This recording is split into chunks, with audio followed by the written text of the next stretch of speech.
You know what? I've come to realize that it's easy to be offended. It is much more difficult to interpret and understand and perceive things from other points of view. Yep.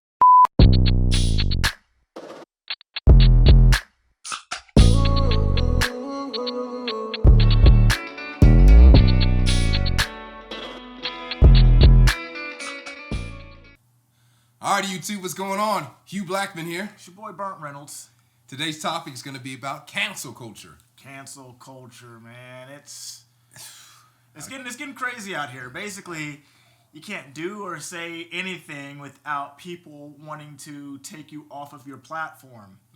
Cancel culture. Well, let's first start. Cancel culture, I would consider to be something that didn't necessarily start, but became more prominent when social media became huge. You know, your Twitters, your Facebook, Instagram. All these. You know, everyone has a voice, which they should, but a lot of people feel like, well, your viewpoint doesn't align with mine, or someone said some things or tweeted some things that they didn't agree with, and all of a sudden now they need to be canceled.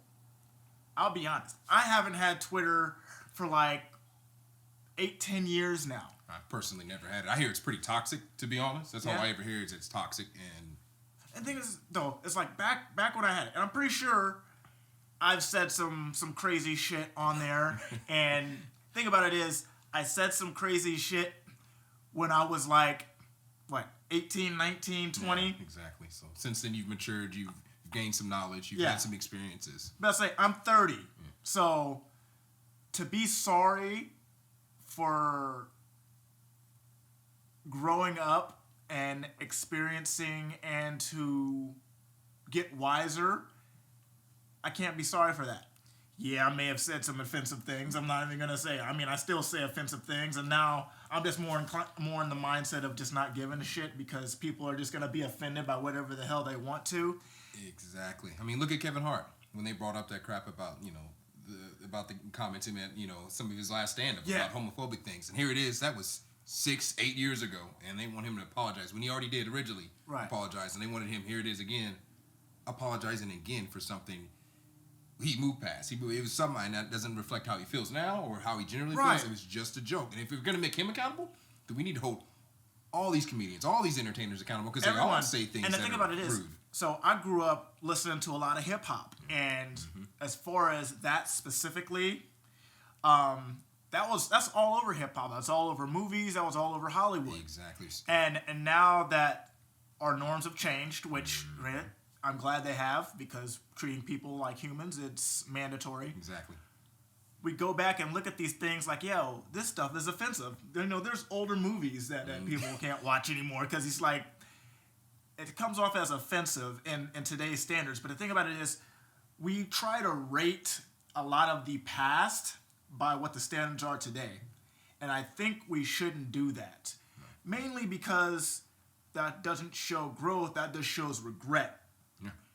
It's just kind of like history books. When we talk about slavery or anything like that, or anything previously, it's like they want to omit a lot of things, and that seems like that's what people want to do now. They want to just kind of cleanse over everything. Well, that's how things were, and this is how things are now. We're going to go back and talk about why those things were so bad, like, instead of just moving on forward and working on better. Thing is, you got to talk about the bad stuff, though, because then that shows where or how we got to where we are today. Exactly. Growth. If we can't teach people that we can become better and better and better, then we are failing as a society if it comes to that. So, yeah.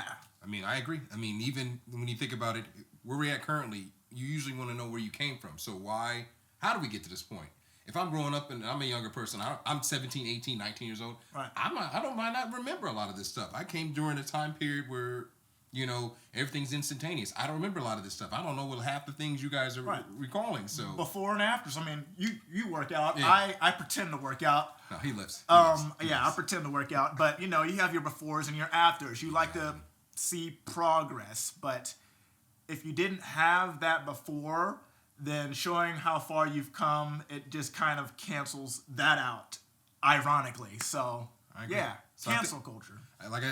Point is, it's too far, guys. Speak if you want to speak your opinion, it's fine. I understand we don't want to, offend anybody. I get it, but at the same time, can we really be that nitpicky about everything, every little aspect? So then, when people want to speak their minds, then they find that all right, I got to be careful what I say. Kid gloves because I don't want to hurt nobody's feelings, or I can't be myself because I'm afraid that these people are gonna kick me off the air, or I'm gonna get right. The whole the mob Frankenstein syndrome going on. Well, pitch toward a part of that is you have to know your audience. So yeah, that's true too. I tell this to a lot of people. You really have to know your audience. Like, if you are the kind of person to tell certain jokes that may or may not offend someone, you probably shouldn't say those kind of jokes around people who would then said be offended by that. Exactly. What you do behind closed doors is what you do behind closed doors.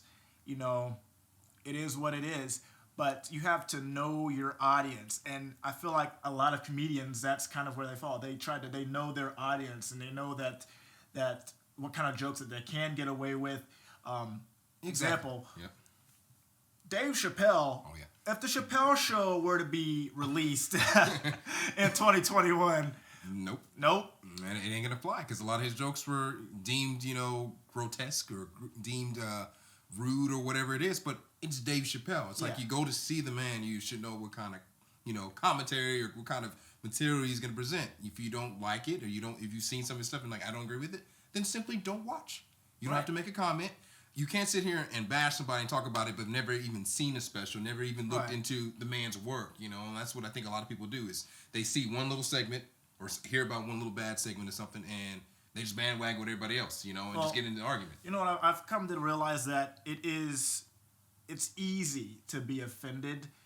It is much more difficult to interpret and understand and perceive things from other points of view. Yep. So, with that said, my name is Malcolm Eugene. Hugh Blackman here. Shit, I gave my wrong name.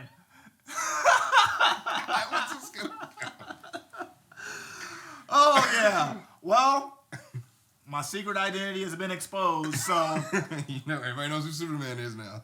I'm starting another channel where I'm going to dive deep into, psychology and different kind of, theories. House of M. If that video or if that channel is up by the time this video drops, then I will make sure to link that down in the description. House of M. House of Malcolm Eugene. Welcome home. Make sure you peep it. Make sure you check out as well as this video right here. Notification bell. Comments. You subscribe to us. Give us input. We got to know. We want to know we're doing a great job. So, with further ado, that's it. We're done. Outro. We are outro.